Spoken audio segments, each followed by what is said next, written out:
మహాత్ముల జననము వినటము వలన, దుర్మార్గుల వినాశము వినడము వలన మన జీవితాలలో ఏ ఏ పాపములైతే ఉన్నాయో అవి నశిస్తాయి. అవన్నీ దుర్మార్గులే స్వరూపాలు, పాపాత్ముల స్వరూపాలే పాపాలు.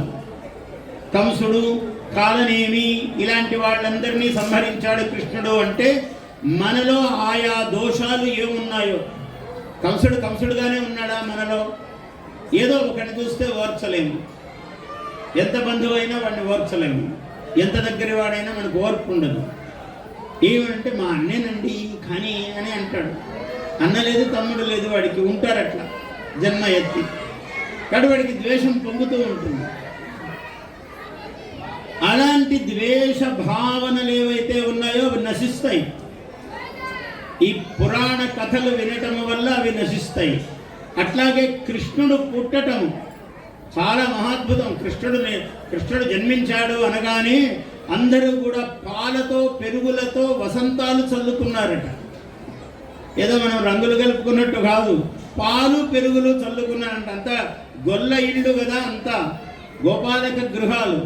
ఆనందముతో వాళ్ళ దగ్గర ఏమున్నాయి పెద్ద వస్తువులు అంటే పాలు, పెరుగు, మీగడ ఇవే ఉన్నాయి అన్నీ. కాబట్టి వీడు పాలు విసిరిపోసాడు ఆనందంతో, అవతల వాడు ఆ అమ్మ పెరుగు పోసింది ఇట్లా, ఇంకొకడు మీగడతో వేశాడు. ఇట్లా వసంతములాడిరి, ప్రీతి వసంతములాడిరి అన్నాడు. అందువల్ల ఇట్లా ప్రీతితో వసంతములాడుకున్నారు. కృష్ణ పరమాత్మ అంతటి వాడు జన్మించాడు. ఇంకా భూభారంలో ఇక్కడ పాపాలు ఉండవు, ద్రోహం చేసేవాడు ఉండడు, నష్టం చేసేవాడు ఉండడు, కష్టం కలిగించేవాడు ఉండడు. అది కృష్ణ పరమాత్మ అన్నారంటే కృష్ణుని యొక్క పూర్ణ అవతారం, మహావిష్ణువు యొక్క పూర్ణమైన అవతారము కృష్ణుడు.